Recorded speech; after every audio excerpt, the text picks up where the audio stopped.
बिस्मिल्लाहिर्रहमानिर्रहीम। मैं हूं टीका खान सानी, शहर इक़्तिदार से 11 जनवरी को आपसे मुखातिब हूँ। नाज़रीन, आज एक खबर नहीं कई खबर। एक तो काबीना के इजलास में कुछ ओवरसीज़ के लिए बहुत अहम और अच्छी खुशखबरी है। इसके साथ साथ आज ख़ास तौर पे नवाज शरीफ की वतन वापसी के हवाले से हुकूमत जो है अब मैदान में आने लगी है। और इसके साथ साथ आज मैं बताऊंगा आपको कौमी सलामती पॉलिसी का ऐलान वज़ीर आज़म इमरान खान इस जुमे को करने जा रहे हैं। उसका कुछ हिस्सा जो कुछ सीक्रेट है, जो नॉन सीक्रेट है, उसको कौम के सामने लाया जाएगा। और इसके साथ साथ जो मरी में वाक़या हुआ, कुछ उसके हक़ाइक़ भी सामने आए हैं। यकीनन मैं आपसे वो भी शेयर करना चाहूँगा। सबसे पहले मैं ओवरसीज़ पाकिस्तानियों के लिए एक अच्छी खबर देना चाहता हूँ। नाज़रीन, वज़ीर आज़म इमरान खान की हुकूमत ने फैसला किया है कि रोशन डिजिटल पाकिस्तान, जिसमें $1 अरब से ज़ायद रकम जमा हो चुकी है। ओवरसीज़ पाकिस्तानियों ने 1 लाख से ज़ायद ओवरसीज़ पाकिस्तानियों ने उस अकाउंट में बाकायदा रजिस्टर्ड करा के रकम भेजी। और नाज़रीन, वज़ीर आज़म ने अब उनके लिए क्या किया। ओवरसीज़ से वैसे ही प्राइम मिनिस्टर इमरान खान मोहब्बत करते हैं और वज़ीर आज़म ने फैसला किया है कि ओवरसीज़ पाकिस्तानियों के लिए जो रोशन डिजिटल अकाउंट में अपना उन्होंने अकाउंट खोला है, पाकिस्तान से मोहब्बत का इजहार किया, उनके लिए एक हाउसिंग सोसाइटी सरकारी सतह पर बनाई जाएगी। चूंकि इससे पहले ओवरसीज पाकिस्तानियों ने प्लॉट खरीदे, कब्जे हो गए, सोसाइटियों में इन्वेस्ट किया, फ्रॉड हो गए, अरबों रुपए का फ्रॉड हुआ। अब वज़ीर आज़म इमरान खान ने ये सोचा है कि हुकूमत की गारंटी पर ये सोसाइटी बनाई जाएगी और इसकी लोकेशन रावल डैम के करीब होगी। जबरदस्त लोकेशन है, सबसे मरकज जो है इस्लामाबाद का, और सबसे कीमती अराजी ओवरसीज पाकिस्तानियों के लिए मुंतखब की है। एक तो रावल डैम, साथ ही झील का मंजर, पिकनिक पॉइंट, और उसके साथ वहां पे होंगे घर और अपार्टमेंट्स। 400 कनाल अराजी जो है वो मुख्तस की गई है और इसमें 6000 अपार्टमेंट्स और बाकी घर होंगे। जितना मीठा, जितना गुड़ उतना ही मीठा, यानी जितना आप इन्वेस्ट करेंगे और उतना ही अच्छा घर मिलेगा। अपार्टमेंट्स भी हैं और बुनियादी तौर पर वतन से रिश्ता जोड़ने का ये एक बेहतरीन तरीका है। वैसे तो अप्रैल में EVM भी आ रही है और इसके साथ साथ ओवरसीज पाकिस्तानी को वोट का हक भी दिया, लेकिन ये घरों की जो सहूलत वज़ीर आज़म इमरान खान की हुकूमत फराहम करने जा रही है, इस हवाले से Naya Pakistan housing authority lieutenant general retired Anwar Ali Haider, उनका इसमें बहुत बड़ा रोल है। वो एक ब्रीफिंग भी दे रहे हैं और इसके साथ साथ ये बहुत जल्द इसका ऐलान प्राइम मिनिस्टर इमरान खान करने वाले हैं। आज वफाकी काबीना ने उसकी बाकायदा तौर पर मंजूरी दे दी है। इस्लामाबाद में ये सोसाइटी होगी हुकूमत की गारंटी पर और तकरीबन $1.5 अरब के करीब इसमें इन्वेस्टमेंट आएगी। और इसके साथ साथ न सिर्फ ये इन्वेस्टमेंट आएगी बल्कि एतमाद बढ़ेगा, रिश्ता जुड़ेगा पाकिस्तान के साथ और हुकूमत पाकिस्तान के साथ। और सबसे बड़ी बात यह कि हुकूमत इसमें गारंटर होगी, किसी को कोई प्राइवेट हाउसिंग सोसाइटी नहीं होगी। और साथ ही प्राइम मिनिस्टर इसको खुद मॉनिटर करेंगे और इसका संग बुनियाद भी रखेंगे और इसमें ओवरसीज को ही मदद किया जाएगा जो पहले अपना हिस्सा डालेंगे। इस हवाले से तफसीलात भी बहुत जल्द सामने आएंगी कि आपने कैसे इन्वेस्टमेंट करना है। उसी अकाउंट में आपकी रकम महफूज होगी और उसी से आप वहाँ पे अपनी साथ भी पे कर सकेंगे या डाउन पेमेंट भी पे कर सकेंगे। इसके साथ साथ नाज़रीन, आज एक अहम बात, आज कौमी सलामती के मशीर डॉक्टर मोईद यूसुफ ने कुछ सहाफ़ियों को बुलाया प्राइम मिनिस्टर ऑफिस में 4:30 बजे के करीब शाम को, और उन्हें ब्रीफिंग दी गई कि वज़ीर आज़म ने फैसला किया है कि पाकिस्तान की पहली यानी कौमी सलामती पॉलिसी का कुछ हिस्सा अवाम के सामने लाया जाएगा। इससे पहले चूंकि उसकी मंजूरी दी गई है वफाकी काबीना के इजलास में, 100 सफ़ात पर मुश्तमिल जो कौमी सलामती पॉलिसी है उसके 50 के करीब जो सफ़ात हैं वो ऐसे हैं जो कि पब्लिक किए जा सकते हैं, यानी उसमें लोगों को बताना भी ज़रूरी है। पाकिस्तान की हुकूमत ने पहली मरतबा तारीख में ये कौमी सलामती पॉलिसी तैयार हुई है। नाज़रीन, इससे पहले सिर्फ हथियार को ही समझा जाता था कि जिसके पास ज़्यादा हथियार हों, जिसके पास यानी कि वेपन्स हों, वही स्ट्रॉन्ग होगा। लेकिन अब नेशनल सिक्योरिटी पॉलिसी में बहुत सारी चीज़ें वाज़ेह कर दी गई हैं। जुमे को प्राइम मिनिस्टर ऐलान कर रहे हैं जो नॉन सीक्रेट उसके चीज़ें हैं, जैसे नेशनल एक्शन प्लान जो है उसके कुछ हिस्से आउट नहीं किए जा सकते, वो सीक्रेट रखे जाएंगे और हुकूमत और अस्करी इदारे मिलकर उसको इम्प्लीमेंट करेंगे। लेकिन कुछ हिस्से ऐसे हैं जो कि पब्लिक किए जा सकते हैं। उसमें ख़ास तौर पे अब पानी के रिसोर्सेज का ज़्यादा बढ़ाना और इसके साथ साथ वसाइल का ज्यादा बढ़ाना, ये नेशनल सिक्योरिटी में शामिल कर दिया गया है। सेहत के हवाले से जो खास तौर पे कोरोना जैसा चैलेंज आया और रियासतें जो है उनको बड़ा नुकसान पहुंचा, तो वो भी नेशनल सिक्योरिटी का हिस्सा होगा। इन्वायरमेंट, क्लाइमेट चेंज, बहुत बड़े तूफान आ रहे हैं, मौसमी तब्दीलियां आ रही हैं, उस हवाले से भी नेशनल सिक्योरिटी में इसको शामिल कर लिया गया है। आबादी का बढ़ना, पाकिस्तान की आबादी जिस बेहंगम अंदाज में बढ़ रही है, यकीनन नेशनल सिक्योरिटी के लिए इसको खतरा करार देते हुए इसको भी एड्रेस किया जाएगा। शहरी आबादी का बढ़ना यानी मुंतकिली, जो शहरों की तरफ हिजरत करना, ये भी हिस्सा होगा। कश्मीर भी इसका हिस्सा होगा। फेडरेशन की मजबूती भी, यानी चारों सूबे आजाद कश्मीर, गिलगित बल्तिस्तान, अकाई के साथ आगे बढ़ा जाएगा। नेशनल सिक्योरिटी पॉलिसी में खास तौर पे मदारस रिफॉर्म्स भी होंगे और इसके साथ साथ पाकिस्तान गुड गवर्नेंस इसमें शामिल होगा। सबसे बड़ा जो इसका नुक्ता है, महवर है, मरकज है, वो है इकोनॉमिक पॉलिसी। इकोनॉमिकली पाकिस्तान को मजबूत करना, मुआशी इस्तेहकाम, सबसे बड़ा नुक्ता। मईशत मजबूत होगी तो मुल्की दिफा भी मजबूत होगा, तो इसको भी नेशनल सिक्योरिटी का हिस्सा बना दिया गया है। इस हवाले से यकीनन वजारत खारजा पहले ही काम कर रहे हैं, वजारत दिफा भी काम कर रही है, हमारे अस्करी इदारे बहुत ज़बरदस्त अंदाज में काम कर रहे हैं। हमारी नेशनल सिक्योरिटी एजेंसी जिसमें ISI, MI और दीगर एजेंसी शामिल है, इनका जो काम है वो ज़बरदस्त यानी अप्रिशिएबल है।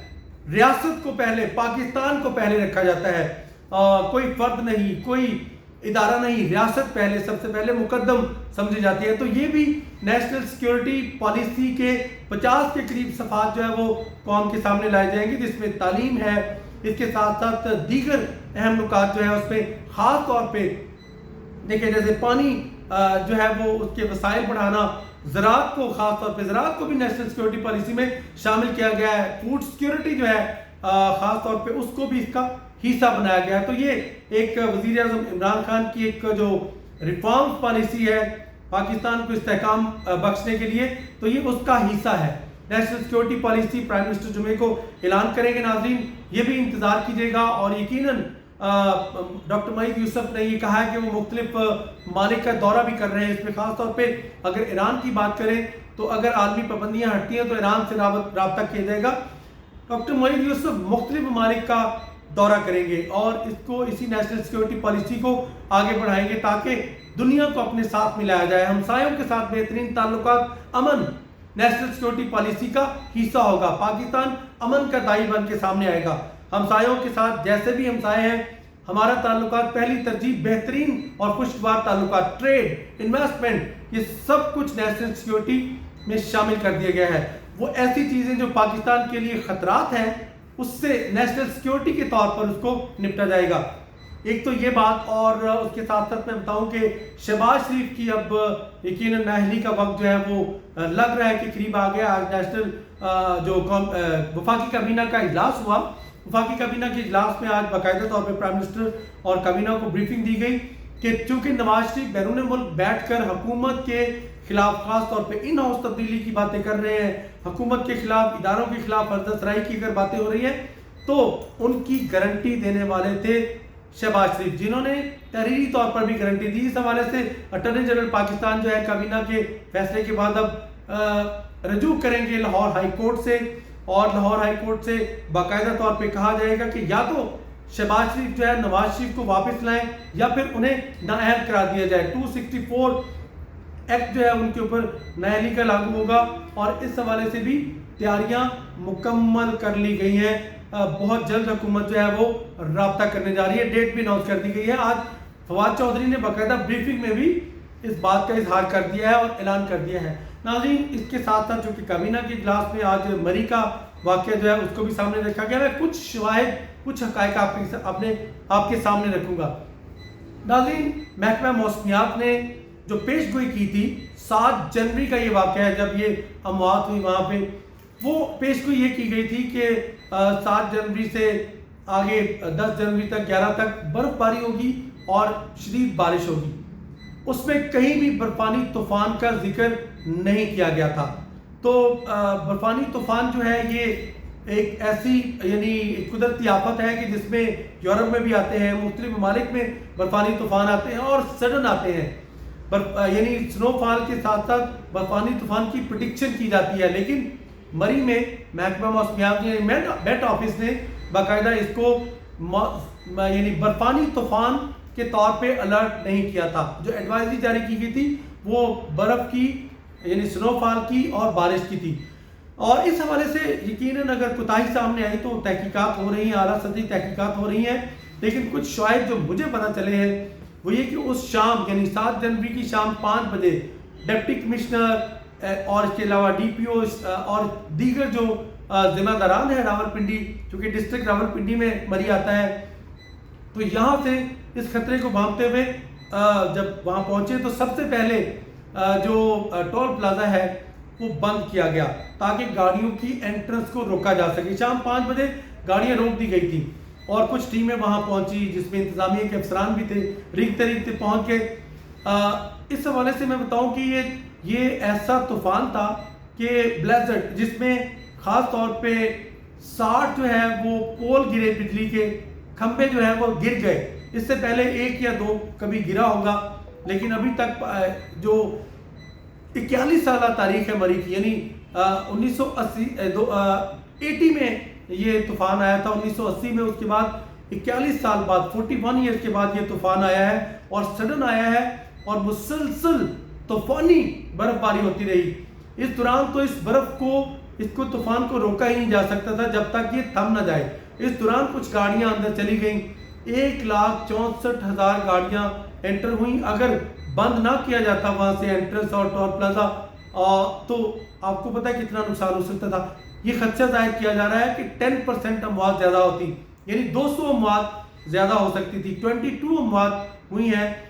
1,64,000 گاڑیوں میں سے صرف 5 گاڑیوں میں اموات واقع ہوئی ہیں. اور ہمارے ذرائع بتاتے ہیں کہ 500 گاڑیاں برف میں جو پھنس گئی تھیں, مری سے تھوڑا سا آگے گلیات جاتے ہوئے KPK کا علاقہ ہے, وہاں جاتے ہوئے جو سڑک جس پہ پھنس گئے لوگ اس پہ کم از کم 500 گاڑیاں پھنس گئی تھیں.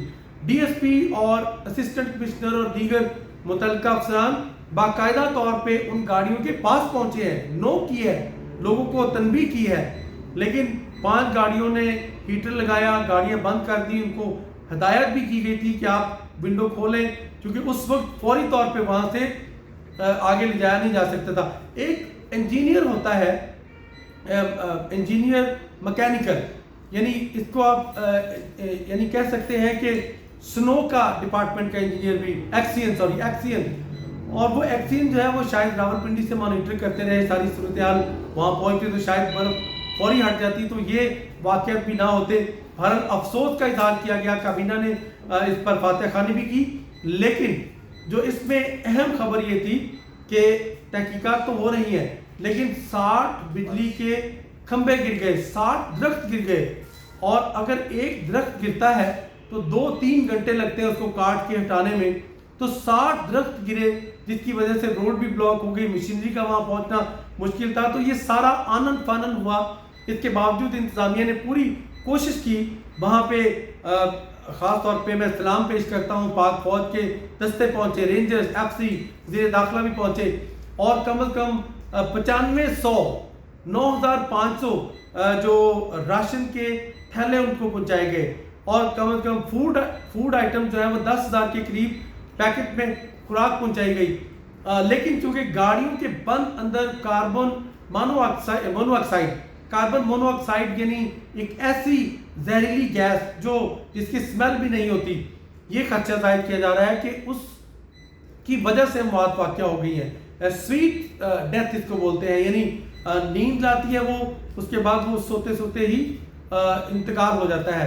تو یقیناً معصوم جانے گئی ہیں, اس کا احتساب ہونا چاہیے اور حساب بھی ہونا چاہیے, سزا بھی ملنی چاہیے. جو ذمہ دارانہ تحقیقات ہو رہی ہیں, بہرحال اس حد تک یہ کارروائی کی گئی کہ آپریشنل ایکٹیویٹی بھی کی گئی, لیکن یہ ایسا طوفان تھا اس پہ محکمہ موسمیات کی غفلت بھی آ رہی ہے, نیشنل ہائی وے کے ایکسین کی غفلت بھی آ رہی ہے, اور اس کے علاوہ کچھ انتظامی افسران کی بھی غفلت ہو سکتی ہے, وہ بھی سامنے آئے گی یقیناً. لیکن خیر اسسٹنٹ کمشنر مری اور باقی متعلقہ افسران شب بھر وہاں پہ 4 سے 5 دن ہو گئے ہیں, انتظامیہ کے افسران وہاں پہ مسلسل متحرک ہے. کچھ لوگ تو 1-1 گھنٹہ سوئے, آخر انسان ہے, وسائل بھی جتنے ہو سکتے ہیں. اس کے بعد پھر یقیناً اس کو آفت زدہ علاقہ قرار دے دیا گیا، لیکن اس طوفان میں ہیلی کاپٹر کا پہنچنا بھی مشکل تھا، کوئی مشینری وہاں نہیں پہنچ سکتی تھی۔ تو یہ وکالت نہیں کر رہا، یہ حقائق آپ کے سامنے رکھ رہا ہوں کہ انسان طوفانوں کے سامنے جتنے بھی ڈیولپ کنٹریز ہوں بے بس ہو جاتے ہیں۔ تو یقیناً مری کی سیاحت اس سے متاثر تو ہو رہی ہے۔ آج ہوٹل انتظامیہ اور ہوٹل مالکان کی بھی پریس کانفرنس سامنے آئی۔ بہرحال اس واقعے کے بعد سب کی آنکھیں کھل جانی چاہیے کہ بیفور ٹائم اگر احتیاطی تدابیر اختیار کر لی جائے، ایس او پیز پر عمل درآمد کیا جائے تو یقیناً اموات روکی جا سکتی ہیں۔ اور آپ خود سوچیں 7 جنوری کا یہ واقعہ ہے، تھوڑا سا آگے مری سے گلیات جاتے ہوئے جہاں یہ واقعہ پیش آیا جس سڑک پر، آگے یعنی 7 کو تو یہ اموات واقع ہو گئی، 8 کی رات کو وہاں پہ مزید 6-7 گاڑیاں مزید آگے جا رہی تھی جو پھنس گئی، اور اسی انتظامیہ نے ان کو نکال کے کسی کو تھانے میں، کسی کو امام مسجد، کسی کو گھروں میں وہاں پہ انتظام کیا ان کو ٹھہرانے کا، ادروائز وہ بھی ایک المناک حادثے کا شکار ہو سکتی تھی۔ 7-8 گاڑیاں پھر اس کو ریسکیو کیا گیا۔ تو ہمیں خود احساس ذمہ داری کا بھی مظاہرہ کرنا چاہیے تھا۔ اس کے ساتھ ساتھ پرائم منسٹر عمران خان نے پرسوں یعنی جمعرات کو سی سی آئی کا اجلاس بلانے کا فیصلہ کیا ہے جس میں مزید باتیں ہوں گی۔ اور آخری بات اومی کرونا کی بات کر رہا ہوں، اومی کرونا آ گیا ہے، 2 منسٹر شیری مزاری اور ملک امین اسلم تو اس کا شکار ہو گئے۔ اس میں جنوری کے مڈ میں یہی پیشگوئی کی جا رہی ہے کہ دوبارہ سے اومی کرون جو ہے وہ سر پکڑے گا، اور یقیناً اس سے ہاسپٹلز میں ایک دفعہ پھر رش ہوگا اور سمارٹ لاک ڈاؤن کی پالیسی اختیار کرنا پڑے گی۔ تاہم یہ مائلڈ ہے، یہ اس پہ 5% جو ہے وہ انفیکشن سویئرٹی کی طرف جانے کا چانس ہے، یہ روکتا ہے، اور جنہوں نے ویکسین لگائی وہ اس سے محفوظ رہیں گے۔ راولپنڈی میں یعنی اگر پنڈی اسلام آباد کی بات کروں تو اسلام آباد میں 75% لوگوں نے ویکسین لگوا لی ہے، یہاں خطرات کم ہیں۔ لاہور میں خطرہ زیادہ ہے، وہاں 50% ابھی بھی لوگوں نے ویکسین نہیں لگوائی، اور کراچی میں کم از کم 40% لوگ ہیں جنہوں نے ویکسین نہیں لگوائی۔ گجرانوالہ فیصل آباد بھی 40-50% لوگ رہ گئے ہیں۔ تو ویکسین کی طرف آئیں، ماسک پہنیں، احتیاطی تدابیر اختیار کریں، اللہ سب کا نگہبان ہو۔ اوورسیز پاکستانیوں کے لیے زبردست خبر، اللہ نگہبان، اللہ حافظ۔